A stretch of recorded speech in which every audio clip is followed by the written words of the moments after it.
all that stuff that goes into making a movie goes into making a game, plus like 10,000 more things. And people have to be able to touch it and like change it. Like you still need producers, you still need writers, you still need people who know how to operate a camera. You need all the stuff that makes up a movie, but now they also have to like be really good at math. Hello and welcome to Why Button, the podcast that asks why we care about video games. I'm your host, Kyle Starr.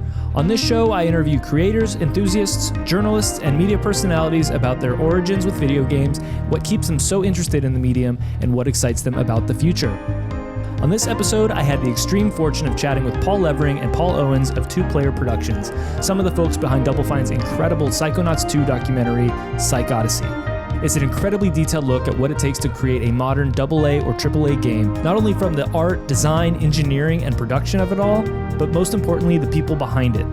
The Pauls discuss what they learned making a documentary over the course of 7 years, as well as why they're so interested documenting the culture of video games. Before we jump into the episode, a quick shout out to Danny Bogue, who recently guested on the DLC podcast. There's a brief moment about halfway through the episode where I talk about finding it challenging to play turn-based games these days. Well, I stole that from him. Thanks, Danny.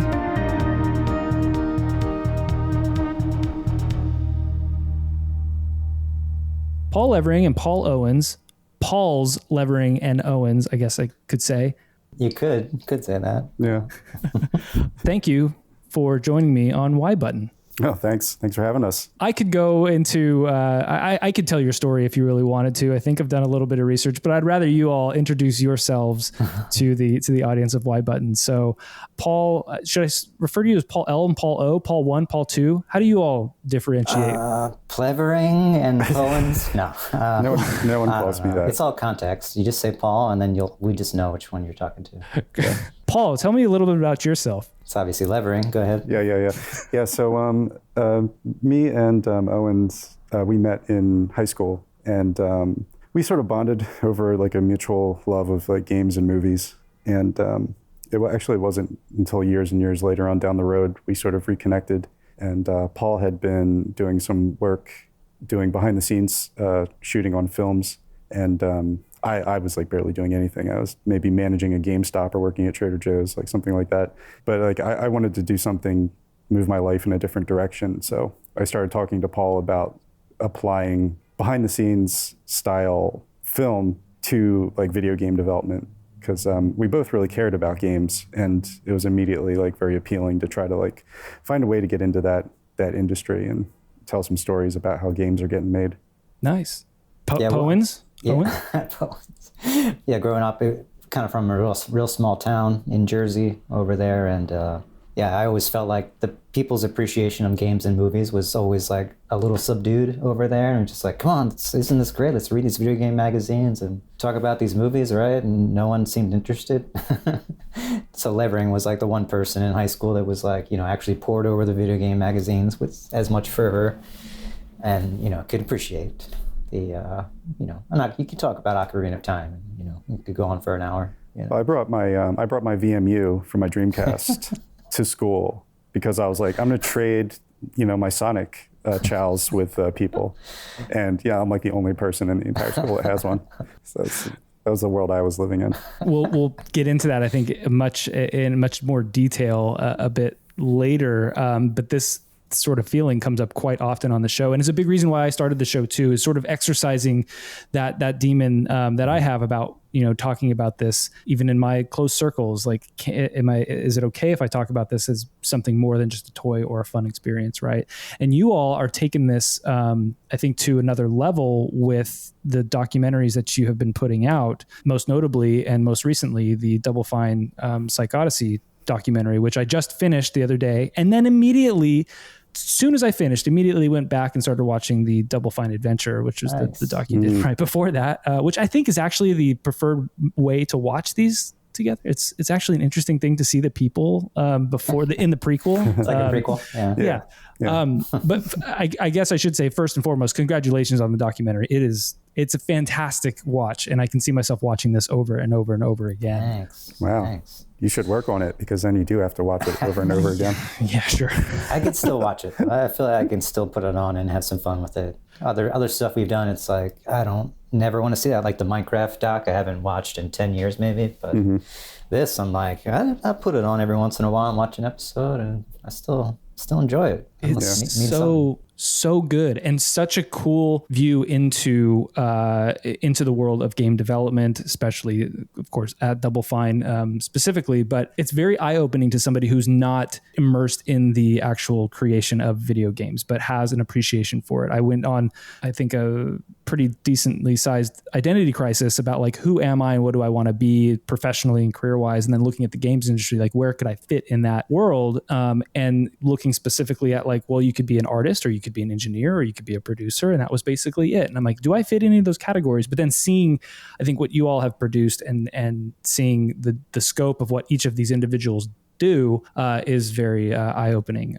How much footage did you shoot? Do you know, like quantified hours? We've thrown around, like, for just the PsychOdyssey, like maybe 5,000 hours on like the cameras, and then when COVID happened, we transitioned to Zoom and actually recorded more like per day. Yep. So I don't know, thousands. Were you editing as you were filming, or did you get to the end, games out, time to edit? Or? We were editing as we went, but it was always a losing battle, where it was like we were filming way more than I could like watch and edit and stuff. But some stuff you knew wasn't worth it. It was like, okay, that meeting was okay. Other meetings was like, that was crazy, we need to edit that right now. So you could be an editor in the moment, you know, and be like, okay, we need to cut this, and this is going to go here and there and that. And so that helped. It helped to be the cameraman and the editor and really be able to like eliminate stuff on the fly.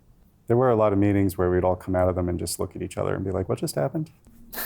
In those meetings, do you find it difficult to stay objective to the documentary and sort of out of the personal and professional lives and decisions of the subjects you're filming? Like when you're in meetings, sitting around a table with Tim and everybody, and they're trying to decide, you know, on a direction. You've obviously been in a lot of these same meetings and seen things progress. Do you have influence? There's even moments in the documentary where folks will ask you your opinions on things and your perspective on things. Is that a difficult line to toe? Jeez, I mean, once you get beyond the shooting of it and you're 3 years removed from that event and you're just looking at the footage and you're trying to make the audience understand what they need to and show the interesting stuff, a lot of that kind of goes out the window, because you're just like, okay, this just needs to be, we need to move through this. I mean, you know, it kind of just becomes a movie, you know. But when you're shooting it, you do think about that kind of stuff, and it's like, how's this going to play out? How are we going to deal with this? But later on, when you just have the footage and you got to make it work, it sort of becomes a different thing almost, and you have to sort of approach it like any other movie and just like, does this make sense? Is this interesting all the way through? And, you know, but I think Levering pays attention to the morality of it all, and we'll be like, hey, you know what? Maybe this isn't so good. Whereas I feel like I'll be more like, okay, let me just try to make this like the most entertaining thing possible, you know? Well, it's kind of like, it's like what Paul's saying, the moment of having it happen is so different from having to deal with it later on, you know, down the road. But everybody has their like bad days, and it's important to sort of remember that is probably just a bad day. And it's like, oh, well, somebody did something here that would be like kind of dramatic to put in there. But it's like, yeah, but do we need to do that to them? Because that's what purpose does that serve? I feel like moment to moment, you're having these emotional experiences. But what it comes down to is like the overall, like that person's entire story. And almost always everybody is like a complex person, and you know, they have different motivations and different things that they're dealing with. It's causing them to act certain ways. So it's important to sort of maintain that idea that like we should, you know, try to be fair to everybody. And it's important to show them being kind of bad, because they will redeem themselves, because that's what everybody does. So even if somebody is kind of making a mistake or having a bad day, like maybe some of that goes in there just to show how they can bounce back from it and recover and, you know, grow as a person. There's an element of creating the artifice of drama because somebody did something one day. And like you said, Levering, it's, you know, everybody has a bad day, and you could easily capture that and say, look at how awful this person is, or, you know, what turmoil happened because of that. But that's not really the story. That's that MTV moment. Now I'm throwing MTV under the bus, but that's that moment of like, maybe I'll throw, my wife and I are watching the Love Island UK. That's our, you know, let's turn our brains off for a bit and watch some reality TV. You can throw that under the bus. That's fine. So there's the moments in there where it's like, there's no reason for them to do this other than to make that person look bad. bad, right? And it's so obvious too when I watch those, where it's like they just edited these two desperate things together, and it's just like, what's going on? Like it's so manufactured that it's sort of, after watching our stuff for so long, I watched that and was like, oh my God, this is really messed with here. And I also don't want to throw reality talking shit on everyone else. The thing is, it's like there are talented people who like work on these shows, but it's like a completely different goal of like what they're trying to do, and it's like unfair to compare our stuff to their stuff, because these are two completely different worlds. And like all the people who work at Double Fine did not come to Double Fine because they wanted to be on a show. And it's like people at Love Island, they came to Love Island to be on Love Island. It's not like they're just on their vacation at Love Island and then the camera crew showed up. Could you imagine? Yeah. So it's, all that stuff is extremely manufactured. And like we are a like pure documentary. Like that's like what we're doing. We're just covering reality, but we're covering it to an extent that I think does kind of confuse us with like a reality show, because I don't think, even outside of like game development, I don't know if anyone has done stuff to the extent that we've done. I can't think of anything where people have been like filmed for 10 years every day. And we're kind of still in PsychOdyssey land, because we're still promoting it and trying to get as many eyes on it and doing supplemental content for it. So it's had like a weird like long tail where it feels like we're just kind of hanging on. So it feels like a weird in-between time for me, where it's just like, we haven't really started the next thing. We're still in the old thing. It's in the middle. Yeah. It's shockingly hard to promote something that's free for the world to watch on YouTube. It isn't trying to sell a product or like a service. We did this for humanity. Like, don't check it out, humanity. It's like, it's really hard to get people's attention. Do you have goals for the documentary in terms of how many eyeballs you want on it, or is it meeting the marks you want? Do you care? I mean, I'm sure you do at some level. I mean, I've kind of said before that I wanted to be able to notice some sort of shift in like gaming culture. And I see the tiniest little bits of that. And like, that is very fulfilling, where there'll be some argument on Twitter that's like pretty dumb. And like somebody will be like, hey, I watched the PsychOdyssey and I have a better opinion of this. Or I'm never going to say anything like bad about games getting made again, because it's clearly very hard. So I want to see like more of that. I want to see like more understanding. I also just kind of want us to break out of games, and I want people who like TV shows and people who like movies to just watch this as it's like an office drama about like the creative process, and that there's just, funny, normal people making them.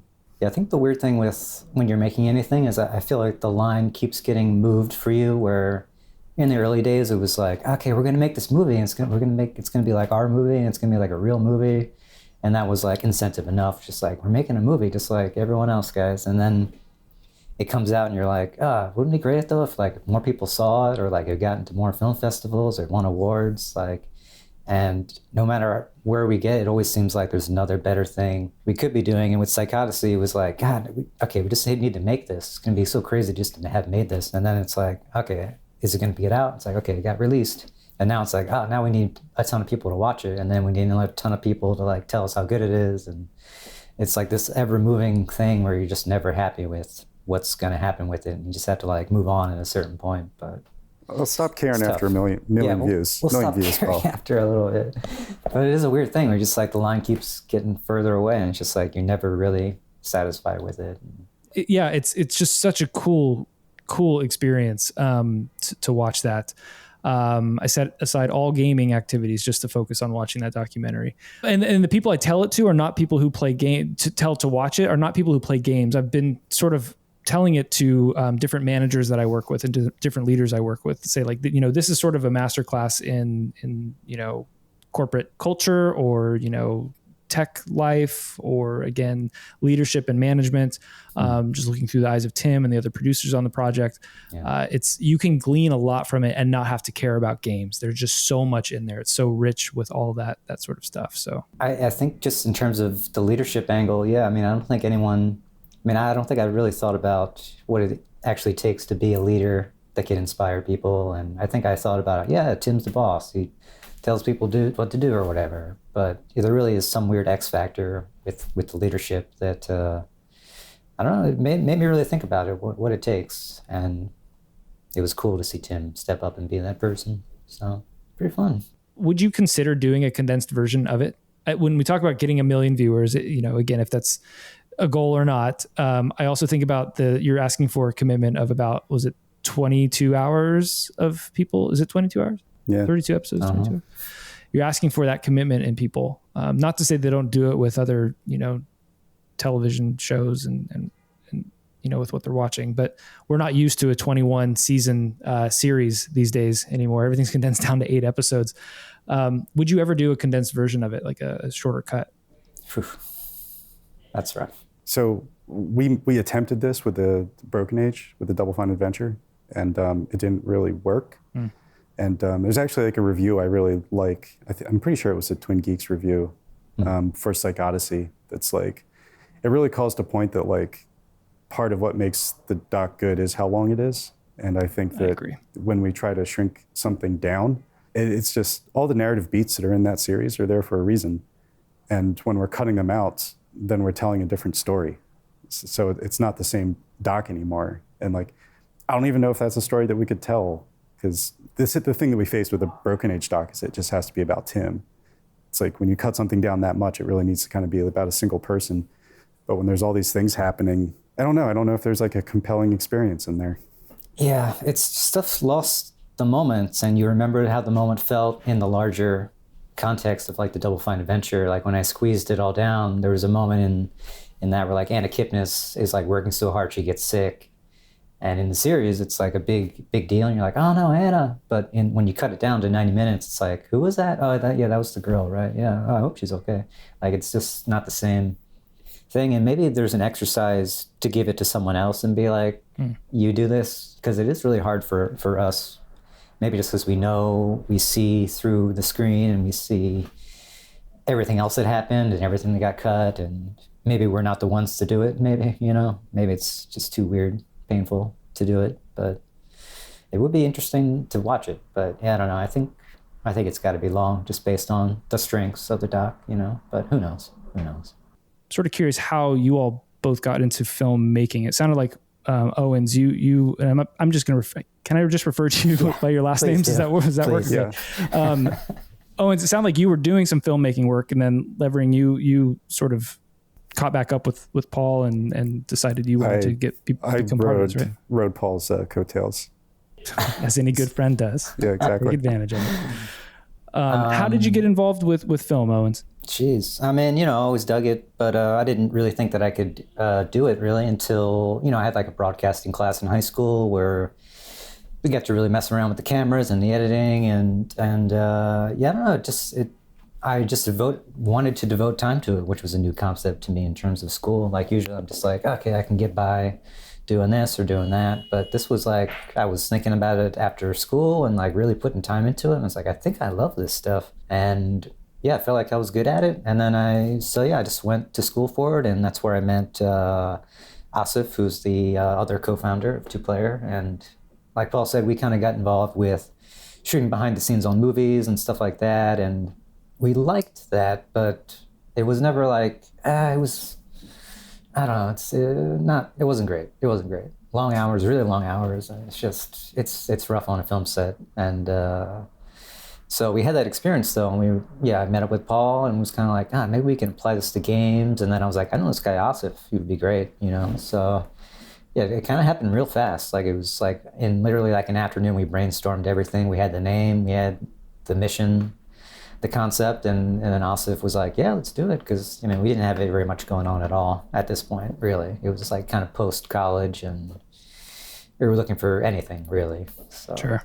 Yeah, we didn't have anything to lose but like time, And so it took a while before we actually started to invest like real money into like actually having a company, but we would just do as much as we could in our spare time as we worked other jobs. And, we immediately all sort of clicked, and I had to learn how to like use a camera and edit. And I had grown up appreciating film and not just watching film, but like caring about it and kind of like studying it. And I feel like I grasped stuff fast enough, and I would still just we found our positions and like what we were good at, and we just kind of stuck to it. And the three of us worked together really well, so it managed to work out as long as it did. I guess specifically with your documentary and your style, are there documentaries or films that you all look to for inspiration? I have an odd choice on that, where on the Phantom Menace DVD, it's only an hour long, but basically it's called The Beginning, and it's just a fly on the wall documentary. There's not even any interviews, I don't think, about the making of the Phantom Menace, and I think there's just an honesty there that really takes you off guard. Like, there's a moment where they look at the rough cut of the movie and they're like, wow, this really sucks, right? And I'm just like, how did they allow this to go out? And why would they let people see this? And I think that's like that feeling that I love to get in the Double Fine doc, where it's like, why did they let this go out? Or like, how did we get away with seeing this? And I really don't know how they did it on the Phantom Menace one, and I'm not sure how we got away with it on the Double Fine one either. But there's something about that illicit, like, oh shit, we're not supposed to see this part where they talk about the movie sucking, especially on an official release. There's other real documentaries, but that's one that I think of often when I'm thinking of the Double Fine stuff. I think like humor is always really important.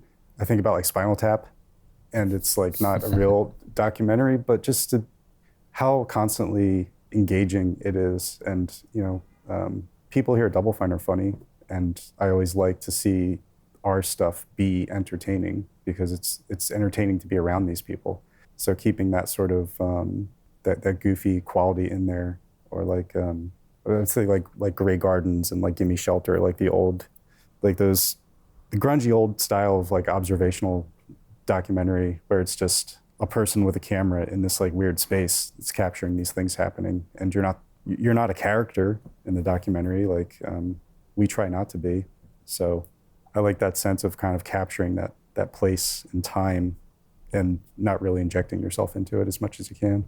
And you mentioned the goal, the name, and the mission. 2-player productions sounds an awful lot like the mission from the get-go was like, and you've alluded to this already, I think, is focusing on games. Like, was that the whole goal? Like, we are going to start a filmmaking company, but focused on games specifically? I mean, I think it was kind of the waning days of G4 TV. Like, that was kind of disappearing at that moment, and that was kind of the only thing there really was. Like, it was sort of nothing was happening in terms of game content, and definitely not serious stuff. So yeah, I think it was definitely like the serious side, where I'd mentioned kind of having that chip on my shoulder, and like the way that games were sort of viewed as something that a lot of people would kind of look down on. And I was just like, I would kind of like to do something that was the anti G4, like just applying the sort of style that Paul and Asif had found doing their film stuff, and just boom, putting that over onto games. And the only time I'd ever really seen anything like that is that I remember they'd done a behind the scenes for Halo 2 that I like randomly saw and really liked. And there's some stuff for Guitar Hero that Harmonix was doing. And these were just very naturalistic behind the scenes. And they were very people forward and kind of talking about the realities of being in the studios. And I was like, I want to see more of this. I want to see more stuff that's humanizing. I want to see more stuff that treats games like any other profession, as opposed to sort of putting it through that, I don't know, like an MTV filter, you know? Mm-hmm. It's like, we have to make it super cool. We have to make it like edgy late 90s video game magazine ad. Like, we have to, like, no, it's like, let's not do that. Let's be cool about it. Let's treat it like a 1970s like film documentary. Like, let's get back to a style that's more like that. That's kind of how I feel about this podcast too. Like, it's an opportunity to talk to people who I'm not just asking point blank, like, these are the questions, we're going to hit these beats and then move on. I'm not focusing on reviewing a game or what did you think about this game or whatever. And it's, again, I don't really care specifically about the games. I care about the experience and what it's brought people and why behind it. But having those actual human conversations, I think, is what's most interesting. And just having a conversation with somebody who you maybe would never have a conversation with otherwise, right? Yeah. And it's interesting to talk about this stuff, because like, I feel like I talk about games, but through the lens of filming them or like making movies about them, and not really them so much. So it is interesting just to think about this stuff again. I feel like I just neglect it all the time now. What surprised you about gaming culture and development and games development since you've been doing this? Whether it's the chiptunes, I think you've done some chiptunes documentaries all the way through the Double Fine docs. Well, I like the artistry was always really impressive, and the knowledge. I think that we've been like, it's really fun to work with people who are creative and smart, and like a lot of people who, like, that was the chip music scene. Like, that's like what was so like fascinating and appealing about it is that like these people were extremely talented. Like these were smart people like making music on an extremely technical platform. And like all music is technical, but like taking the extra steps to learn this really weird style of instrument that was very non-traditional and doing incredible things with it, like embracing the limited ability that these pieces of hardware had. And you know, everybody'd be charismatic, they'd be funny, they'd be charming, they'd be smart, they'd be interesting to talk to. And it sort of ended up being the same thing with games. You know, we would go to game studios and we could sit down with like anybody and just have cool chats with them. And they'd always have something interesting to say. They'd be passionate about their jobs. You know, they would be really into art or technology, and then it's just a matter of talking to somebody. And even if they're not, like, not everybody's extremely eloquent, but like if you can just get them to talk about the thing that they love, and you keep working with them until you find that thing that's like, oh yeah, like I'm going to act as if I don't understand any of this, and I just need you to tell it to me so that you can get your passion across. But then I also understand like what you're talking about, and that was kind of the thing behind a lot of the technicality of all this, is that we would often sort of push that stuff to the background and really focus on like the passion and the emotion of the people. Yeah, definitely. It felt like people had a pent-up need or desire to talk about all this stuff that they spend all their lives working on, but like there's no outlet. There's no one else really coming and saying like, hey, tell us these things. And it was sort of like things opened up when you just like, tell us about this. And they're just like, oh, okay, you want me to talk about that? Okay, cool. So it did feel like people were really excited to talk about it, maybe for the first time. Growing up listening to, or at least from high school on, getting into music big time, I felt like I did have an outlet to understand from the artist perspective, like what was going through their mind when they wrote this record or the song or whatever. And you know, looking at liner notes and really getting into the details about who played on these tracks and why are they thanking these artists and, you know, for this album, and how do those artists connect together? I feel like that level of transparency hasn't ever been there for games. Maybe it has, but the problem is I've never really seen it. I wasn't sure of who was creating these games, right?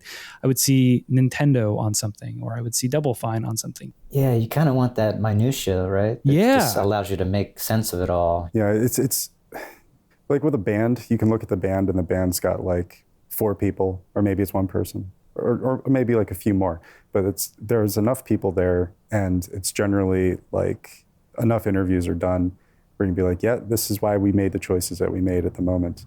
But when the industry of games never pushed its people to the forefront, like they were always kind of hidden, and the teams got bigger and bigger, and I feel like it made that concept of minutia like harder and harder to nail down, because now you've got like a level lead, but then 8 level designers underneath of them, and like 30 world builders underneath of them, and it's just, well, who's really the one injecting all their stuff into it? And everybody's doing something, but as the teams grow, it kind of gets harder to really pull apart these individual characteristics that like make up the games. Yeah.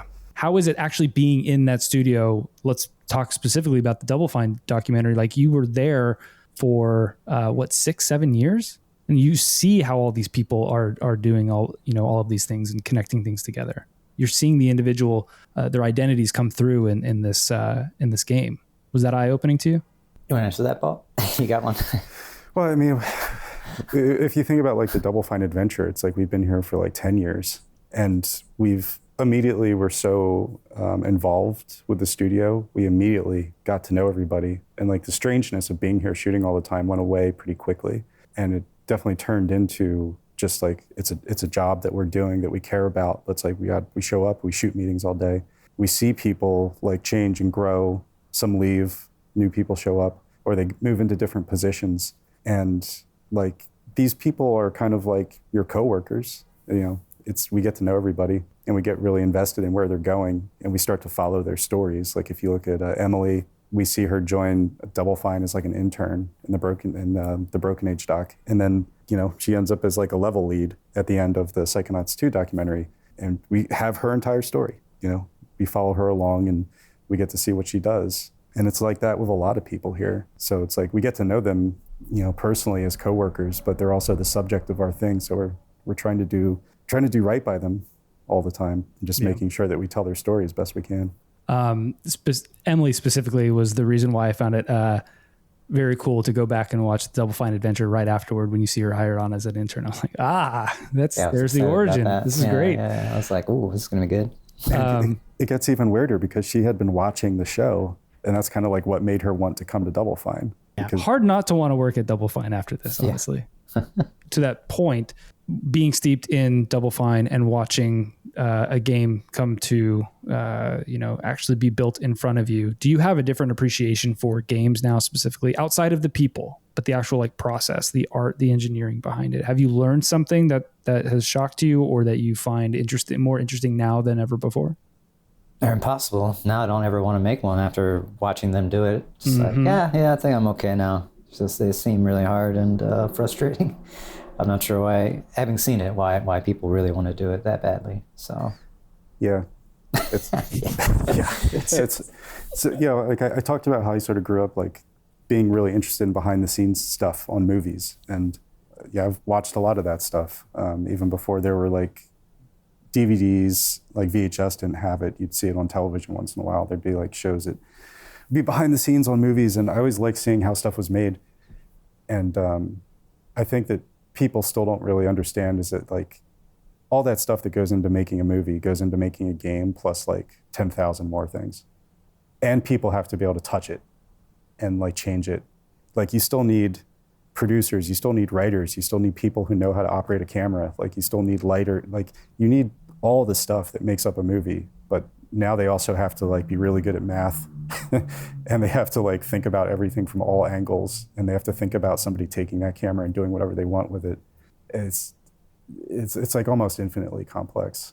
And it's like staggering to kind of watch things come together and to see the problems that come up and sometimes how simple and stupid they are and how hard they can be to fix. It's really something else. Yeah. I wonder if there's a level of that, I don't know if it's the negative part of the culture, but like that an ownership over like, I understand how this technology works. I understand how game design works. Therefore I can critique it more. I can be more negative, in certain circles around something that's not great or whatever.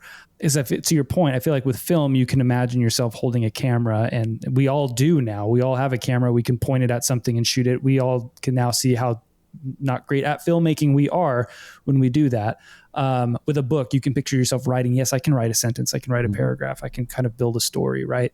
But with games, I don't think we are constantly exercising game design in our daily lives, right? I think that's one thing that I don't think I could ever do, and I've never had an itch or a desire to do it, is design a game. That's a special type of brain that does not, that I can't fathom or conceive of. But we don't do that on a day-to-day basis. We're not taught to build games, I don't think, in school. So there's almost like a disconnect, I think, maybe for people, and why this just looks like a game or a toy and not necessarily an art form or an experience that's being designed or a practice of design in general.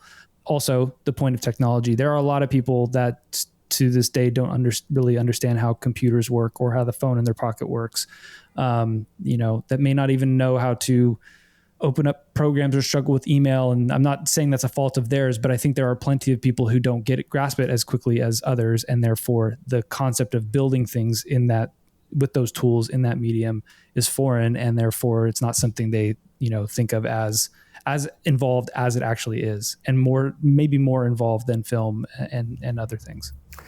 Well, you could sort of turn this whole thing into a discussion about the evils of capitalism left unchecked, right? Because it's kind of, I'm not the type of person who's going to go off on like that sort of thing, but it is all kind of built into the system in the sense that like, it's kind of better that you don't really understand how your phone works, because if you did, maybe you wouldn't be as inclined to buy a new one every single year, because like you'd know how hard it was to make, like how valuable all the materials inside of it are, like how thousands of people like engineered it, like down to like microscopic levels of precision.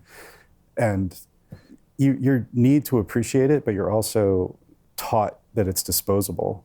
And I think that these things are kind of at odds with one another. So the more that we know about stuff, the more that we appreciate it. And the more we appreciate it, the less likely we are to dispose of it in a way. So I think the sort of keeping people ignorant about a lot of this stuff is in the best interest of a lot of the big companies. They're not, I mean, that's the thing that we face with games. Like, nobody would let us make these documentaries anywhere, like, period.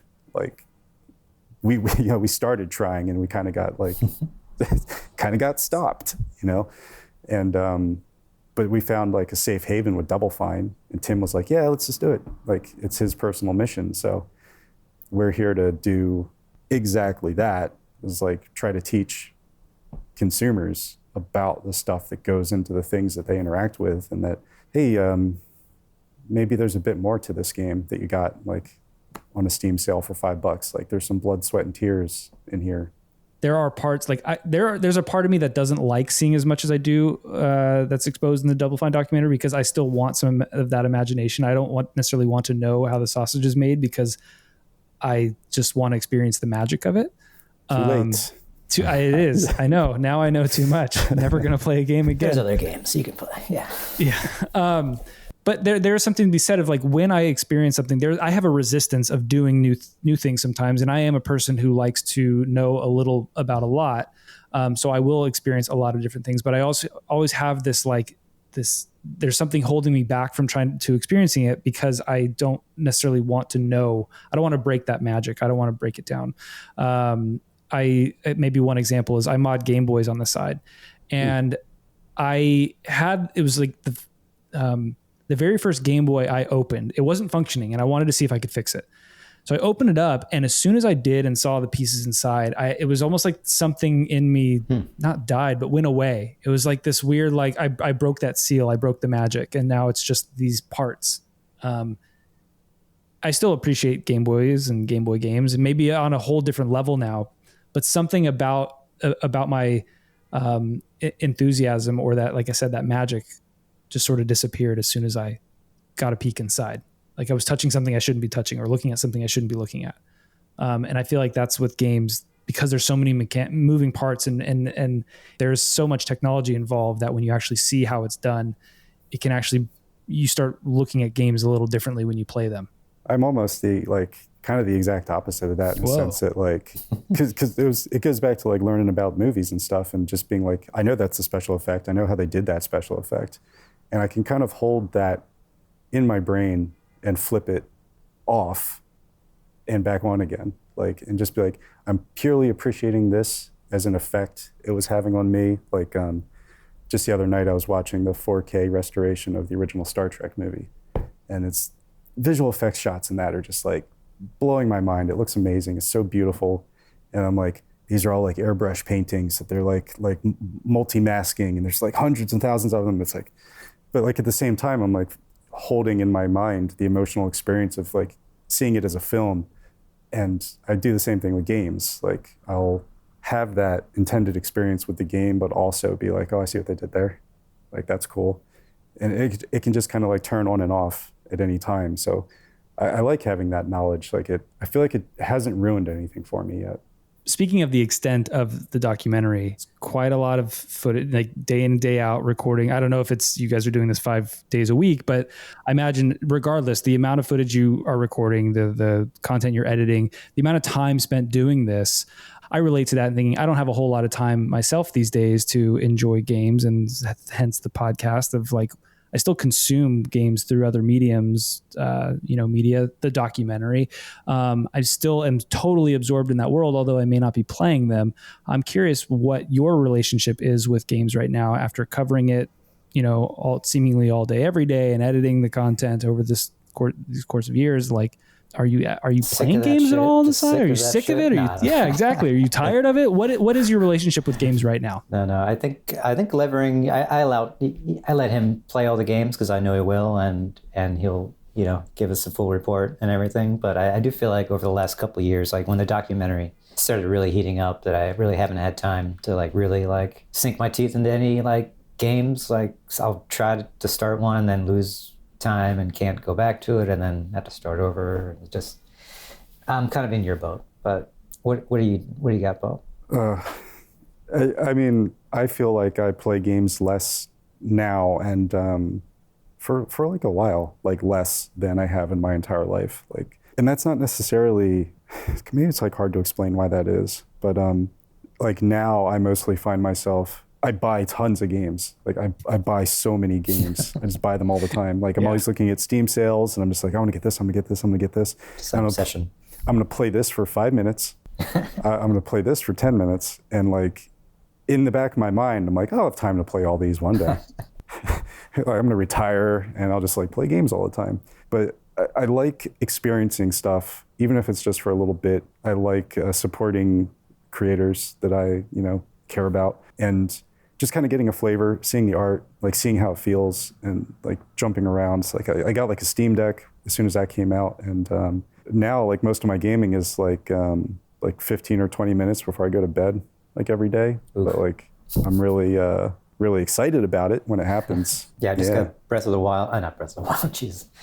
Tears of the Kingdom over the weekend. So I'm hoping that'll be like my foray into like, okay, I'm gonna get back into games and like really do it upright this time. But I don't know why it's so hard. To find the time now. It's also rare that something like really grabs me. Like I'm having all these different experiences, but maybe it's from having too much choice. But it's like the last thing I played a lot was like Elden Ring. And me and my wife played that together, and that was like something that she liked too. So we could, talk about it and make time for it, like in our schedules. Aside from that, like maybe I played through like Assassin's Creed Odyssey, and after that we went on a vacation to Greece. But like sometimes like stuff will make a big impact, and we'll get time to play it for like the 80 to 100 hours that most games are, right nowadays. But for the most part, I'm just tasting things. Just like constantly at the buffet, just trying a little bit of everything.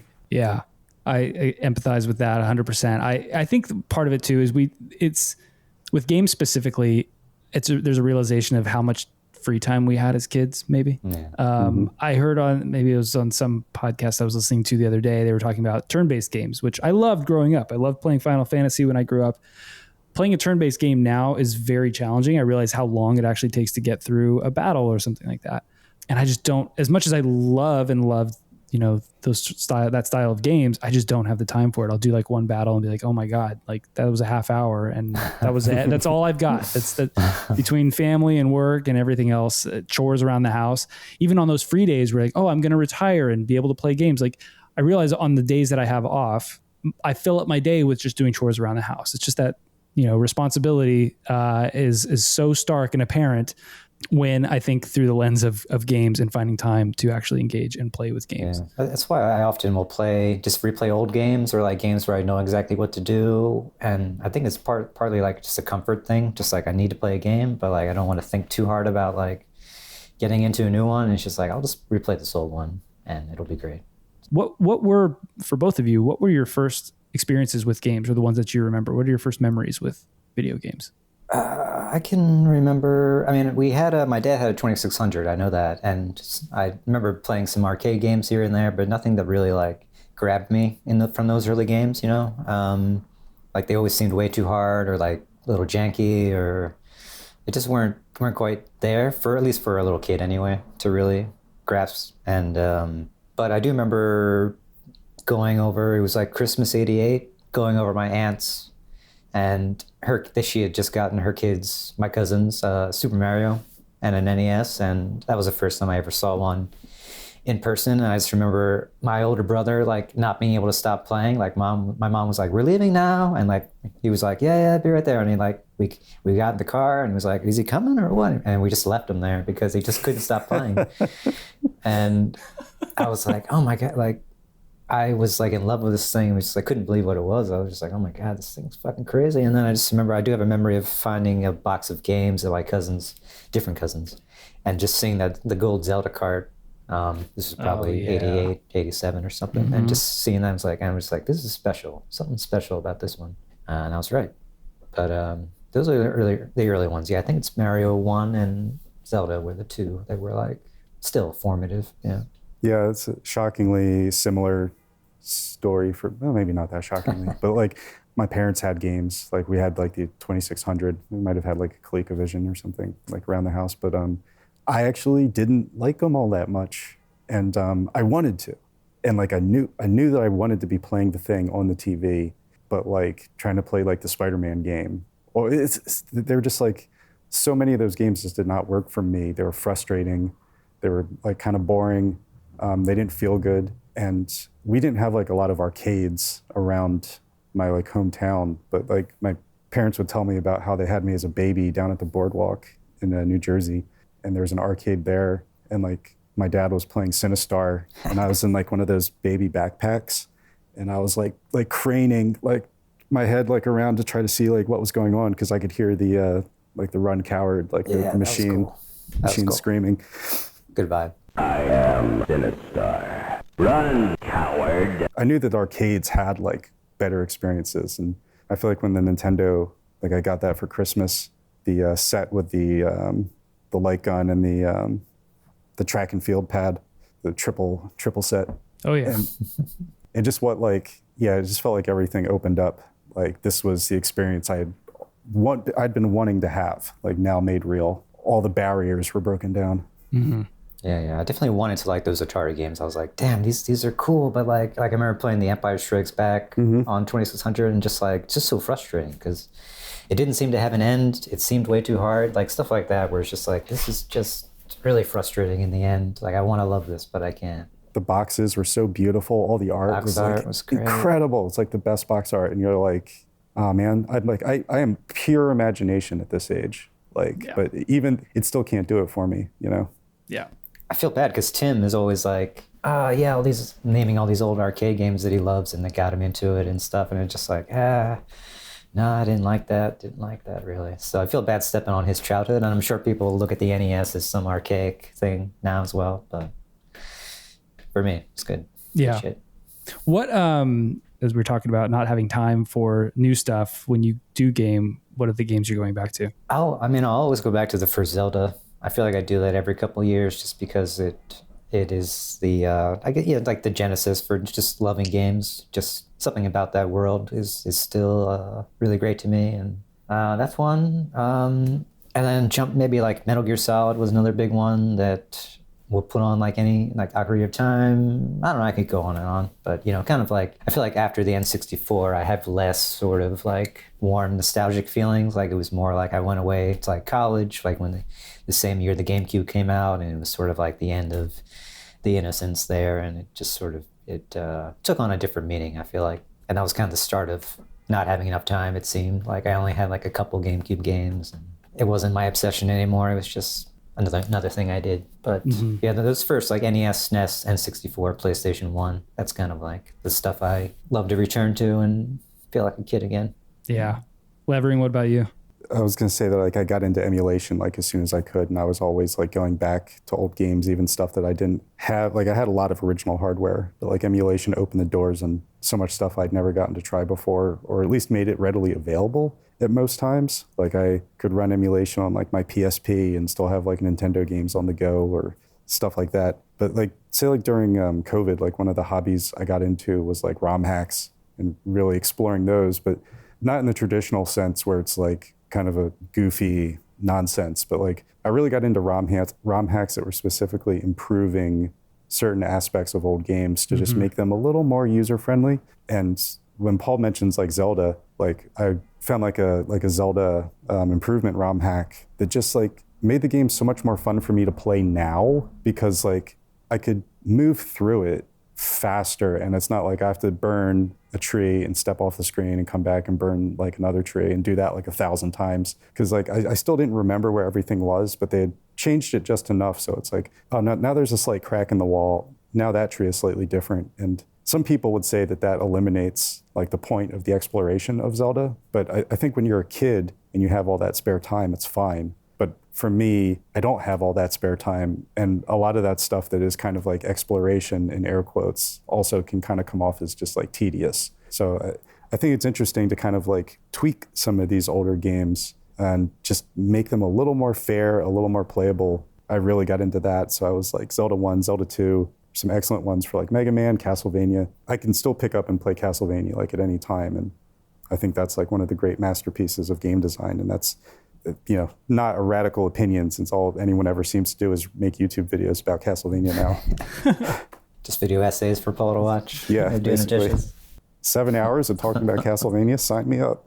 So something that I like I love to do now, like, and it started with listening to podcasts, and it's something I never thought that I would do, but I haven't gotten into streamers. I feel like if you have the time to watch a stream, then you have time to like play a game. So, but like, I do really love like video essays on YouTube, and I'll watch like video essays about games as I'm doing the dishes, as I'm cooking dinner. Like, that's something that I can like, you know, put on, and it's not somebody actively playing something. It's somebody like really discussing it, like talking about the history of it, giving their feelings on it. And that feels like, you know, I can like half pay attention to this and get it. Like, I can be tuned in, and it's not like I'm just watching somebody play a game.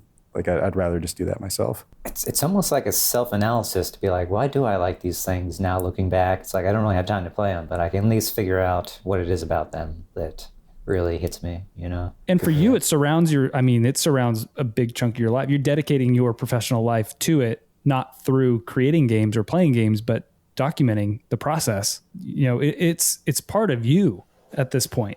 Like, why is that? Why are we the way we are? I need a video essay to explain that to me. Yeah.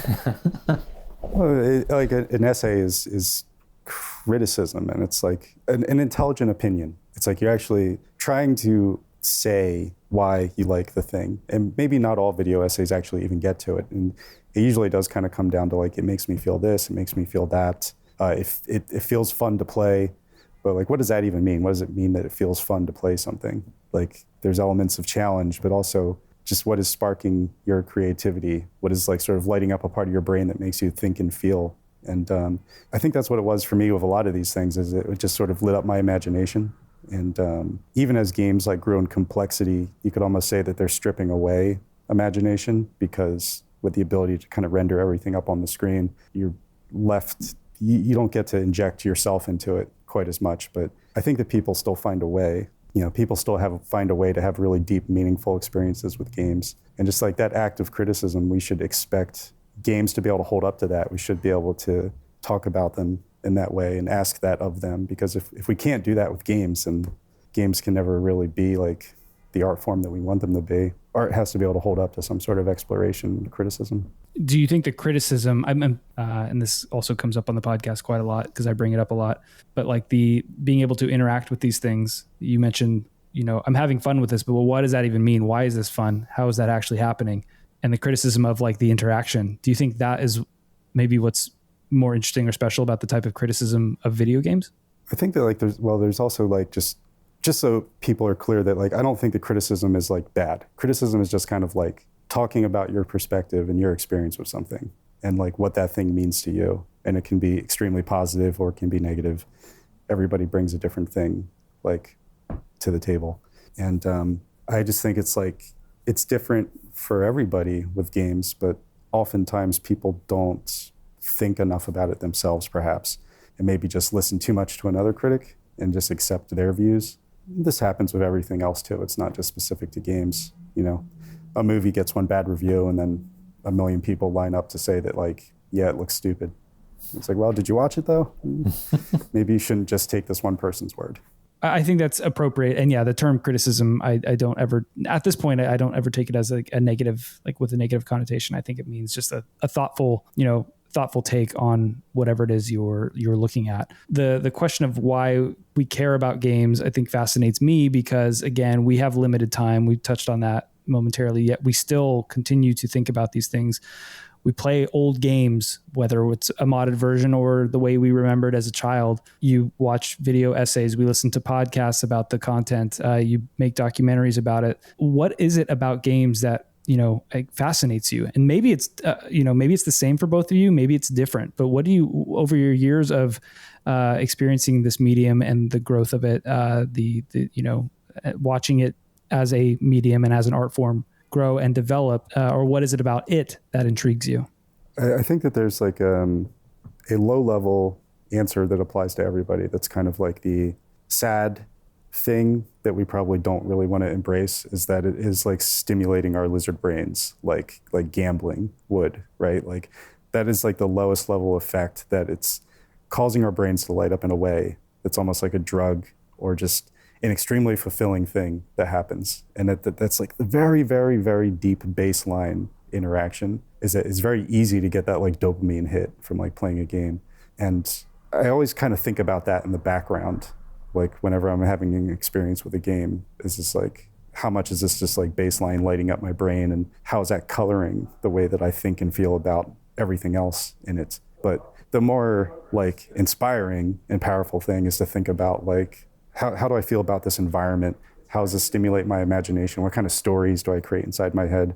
And like, as a little kid with like a vivid imagination, I would love to sort of come up with like side stories or flesh out the lore. Like I wanted to make the movies for like Castlevania and Legend of Zelda and Mega Man, like back when I was a little kid. And I still have those ideas in my head now.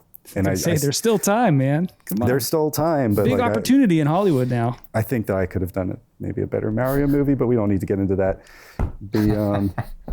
Yeah, like a lot of it is like, I think for me, it's like imagination. And I was reading comic books, I was reading books, but there's something unique about the combination of like brain chemistry that's happening when you're playing a game, because you're touching it, you're controlling it. And especially back then, there was a lot of space to sort of come up with your own stuff to fill in the gaps. It was almost like this perfect vessel for inspiration in some ways.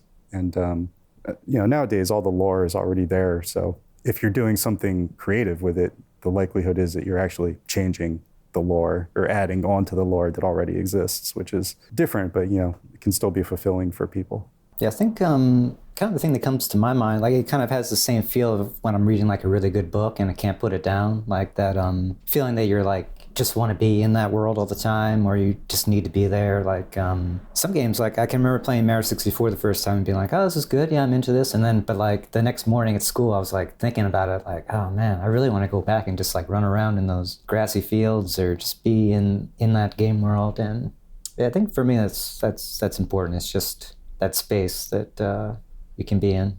Yeah. And the times when you can't, maybe this actually goes back to the documentary a bit, but even when you can't, you're still seemingly immersing yourself in the industry and the culture of it. Why is that? Good question, because a lot of it's kind of annoying, right? Like the culture of it. So I don't know. What's annoying about it? I don't know. Put you on the spot. Yeah, we've talked so much shit on this podcast. I mean, let's be positive. So we released the site PsychOdyssey. We put it out and we like follow all the discussions and stuff that happens, because we just need that positive reinforcement that our work it matters. So we're always like reading everything, and we track like Double Fine on Twitter, and we still see like people just like fight about Microsoft and Sony. They fight all day long, and it just like takes you all the way back to like the schoolyard where it was like Nintendo versus Sega. And I'm like, man, why are people still fighting about this stuff? Like, who cares? It's weird. Fighting about the wrong things. Like, Microsoft is not ruining all these game studios. Like, everything is cool. Like, we're doing great. Everybody's pretty happy. There's like different things to be upset about, but people are so like worked up over brands. And that's kind of the level of engagement I wish that people weren't so hung up on when it comes to games. It feels like that's not really creativity. That's just like brand loyalty. And if you want to get like, I wish that more people got really deeply invested into games, helping them be creative or like, think about stories. It's like we see cool stuff like fan art or fan writing or people making fan games. Like that's taking these inspirations and turning them into something I'm trying to speak art with my own language. Like, I saw this and I'm trying to turn it into my own thing. But with a lot of consumers, the industry is, pretty responsible for just kind of training them to be like brand loyalists. And they never really seem to be able to get past that. Well, it's not productive at some level. It's not productive at all, really. And, on the flip side, what you described with folks creating art or creating, fan games or whatever it happens to be, like, that is productive. It's productive for that individual. It's productive for the community. I feel like truthfully, I know it was sort of in jest, but truthfully, there is a lot of the, about game culture that is annoying that I think I like to see folks push back on. And again, very positive, a lot of positivity and things like the documentaries that y'all produce push back on that, the annoying parts, I think, of the culture, and show that there is more here than just that. Well, we had like a real, I think it kind of comes back to that like toy discussion where, games blew up in the 70s and it was a family thing. It was a thing that the whole family would play together, mom, dad, kids. And after that market crashed, like, video game was kind of a dirty word. So they came back as toys. And then it was just toys marketed to children. And people were still making like interesting experiences. There were still like adults and young adults making these games that have artistic value, but they were just being sold as toys. And I think that like the marketing, the attitude, the level of control that you can have like over children by like, you know, brainwashing them with advertisements and all the Nintendo powers I would get in the mail and read from like cover to cover, just turning me into a brand loyalist. Is just that level of control like never changed. Like the industry never sort of grew out of that pattern after they found success doing that. So games continued to kind of be marketed as toys and treated as toys, advertised essentially as toys. And then as soon as, once like violence was like really strongly injected, like the edge, that became the other major marketing thing where it's like, oh, we used to be toys, but now we're super violent, but still toys. I don't know, you look back at all those old ads and they're just like really embarrassing because they're leaning so hard into how edgy everything is. And it just all rings like so false. And that was like, you know, the thing that we kind of want to try to push back against or move away from because it's easy. The negativity, the sensationalism, like these are the easy things to do. And that's kind of why people keep doing them. I don't want to like name names, but just like people who are making media that got to be like really big on YouTube, who are really just drilling down on like making fun of stuff, like just constantly goofing on it. And there's an entire generation of gamers who are raised on that and think that that's like a great way to talk about stuff is just to make fun of it. And making fun of stuff is like really easy.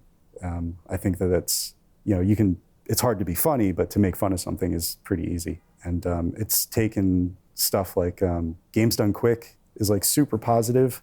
And like I really, really love and appreciate that because it's a really strong community with a really loud voice. And they're all like extremely positive. Even when it comes to playing games that are considered to be like bad, there's still like a lot of like joy and appreciation for the medium. So it's like we are seeing these cultural shifts, and even like the video essays that I talk about, they are largely trending to be more positive. So I think that we're starting to see in like the last, you know, 5-10 years, there is an effort being made within the community itself to sort of push back against how gross things got and change the way that we talk about these things. Yeah, I'll definitely harbor bad feelings towards anyone that said Castlevania 2 was bad back on the internet, to where I was like, what? Come on, that's great. What are you talking about?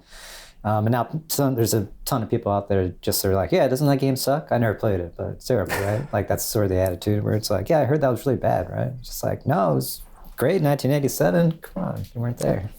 I mean, that specifically speaks to the way some of my favorite films, I tell people it's my favorite film. They're like, are you kidding me? Like, what?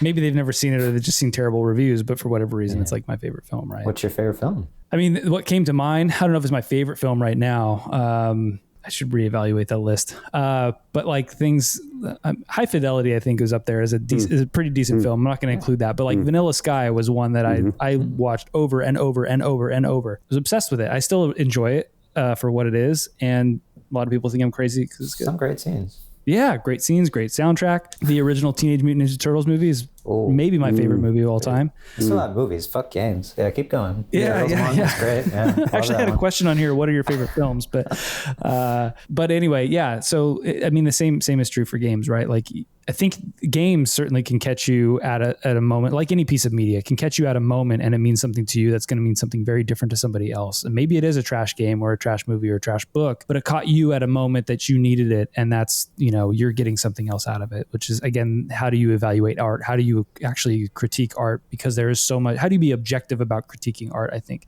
is maybe the biggest challenge there, right? You sort of can't at some level. Can't remove your human from it. Well, we're always changing as humans too, and that changes the way that we interact with things. And stuff that you thought was good or bad 10, 20 years ago, you could feel totally different about now. And I love rewatching like movies, especially if it's something I haven't seen in a while. And like me and my wife are like working through some like 90s stuff because it's kind of like something we don't go back to. It's like you go back to the 80s because that's your comfort zone, or you watch stuff that's like a little more recent, or you dig even deeper and go further. So we end up missing over like 90s stuff. And we're just thinking about like, we just watched like Blade 1 and Blade 2 back to back. And I was like, damn, Blade 1 is like so good. I liked it back then, but like now I think it's even better. But then we watched Blade 2 and I was like, I don't like this anymore. like I liked it back then. Yep. I liked it more than the first one, but now it's like, this is like post-Matrix, and it feels like, ooh, you can feel it. And it's like the first one was like really steeped in like the 70s and blaxploitation, and it had this really authentic vibe. And then the second one, I was like, oh man, I'm so weird. I don't really like this movie now. And I never thought I would say that about like a Guillermo film. It's like, Yeah, don't you love Del Toro, don't you? yeah, so weird. But we just change, we change as people, our perspectives change, the things that we care about change. Going back to those early days and games as kids, when we talk about our passion and enthusiasm for games now, do you all feel like an anxiety when you mention how much you care about games or what you even do for a living? There are a lot of us in that generation or in this generation where it's like video games were, I think, still a niche, medium, art, whatever you want to call it. There was an element of like, can I talk about this around certain people at school, or are they going to think I'm weird and nerdy, or is it totally open? You're having enough schoolyard conversations with friends and stuff that it's really engaging and fun, but you're still like, for me, it was like walking on eggshells a little bit about who can I actually talk to about this and really get deep into it. Right? Yeah, it's hard in high school to be like, let's talk about Mario 64, you guys. And, that's tough. That's really tough. I've always really kind of thought about how this has been like a chip on my shoulder, even kind of like growing up. I didn't have like a ton of friends. I was kind of isolated. So I definitely spent a lot of time playing games. And I took games like very seriously, or at least I felt that they were important. And I kind of grew up surrounded by like a lot of art, like not just like comic books, but like fantasy art, historical art. Like my parents were really interested in mythology and just like all those different styles of storytelling, tons of movies, tons and tons and tons of movies. And like games were just introduced like very naturally. And to me, it kind of felt like games fit alongside of all that other stuff, like to me as like a child. But I definitely got the sense that other older people or even other kids looked at games as just being toys. And I was like, I'm having experiences with these things. Like I play these games, I go to places, they make me think and feel things. So to me, it was kind of the same thing as like having a big book of like art that was like dragons or incredible paintings of landscapes and things. Like it was all stimulating my imagination and taking me places. Yeah. So I would tell my parents, it's like, oh, I want to make games when I get older, or like I want to work on games. And it'd be kind of like, well, okay, that's kind of like toys that people don't take very seriously, but okay. And felt that way about games just growing up, and I still do now, that for a large part, they're still kind of seen as toys, and I really wish that they could be taken in more seriously, but that's a long conversation to have, and it's not just society, but also the industry itself that proliferates these feelings. I was just like at a wedding a little while ago for like, friend, and meeting like parents or anybody, and having to explain what I do professionally is it's a pain in the ass. It's horrible because like, I work on videos, but I work at a game studio, but I'm also like documenting the game studio for like a documentary, and I make trailers and stuff for them sometimes. It's just like I've kind of gotten, it's like, I work at Microsoft. Because it's like, even working at a game studio, people immediately just like, you see the look on their face kind of change. It's like, yeah. And I don't know what really they think it means. I think that they assume it's kind of like that factory in the Ninja Turtles movie where like everybody is on skateboards and like smoking and like playing arcade games. Which is a pretty dope, like... That's sweet, yeah. Yeah, if that MC reality Hammer. were... Yes, I would like to work in an office like that. I think that might be pretty cool. Yeah, have to. I think that's maybe what the perception is, that I just like screw around all day, like making toys. The only time that people are ever kind of like, oh, cool, is like if they actually play games. And even then, the perception of what it is that you do is still extremely difficult to explain because nobody really knows how games work, even in a lot of ways, people who make games. Yeah. And Double Fine is kind of niche within this larger niche as well, where it's like, even people who play games are just like, Double Fine? What do they do? Psychonauts? It's like, what is that one? Like, maybe. Like, they're pretty obscure even to mainstream gamers, it feels like, often. So, as I've seen from people's blank expressions when I bring it up, they're just like, huh? But even like my mom, like for the past like 15 years, I've been trying to explain what it is I do day to day. But then she actually did watch a couple episodes of the PsychOdyssey and was like, oh my God, they're so creative over there. These people, wow, how do they do it? And she got into it for a little while. She couldn't. But it took a long time for her to understand even like what the hell I did. I think going back to talking about, again, kids, the way games were marketed when we were younger, we were the core audience, specifically being, males. Like we were the little boys were specifically the core audience or marketed. We were marketed to more heavily than anybody else, I think. And games, I think for the larger population, that's still what it is today because of those, I don't know if it's because of that early marketing, because truthfully, they were toys in their infancy.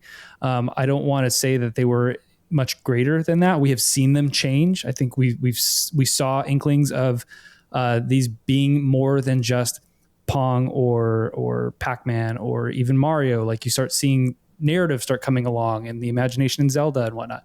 But folks who are passionate about the medium are still sort of feels like we're digging ourselves out of a little bit of that hole from back then, right? To show people and to kind of express to people like this is more than just playing a game, playing, Chutes and Ladders or Monopoly. There's something more to that. And I'm not just like wasting my time staring at the screen. Yes, it is probably tapping into that lizard brain part of me. That's the way it gets its hooks in you. This way anything gets its hooks in you really is like a sort of dopamine hit. And you want to keep going back after it. But I think when I say we, it's folks who are trying to put in that sort of like that positivity around games and kind of express to people why these things are important and why it has become such a huge industry and a huge part of our culture. I don't know really where I'm going with this with the question. I just feel like it's that, I guess that we're trying to dig ourselves out of a weird hole. I don't know if you guys feel that same way. Yeah.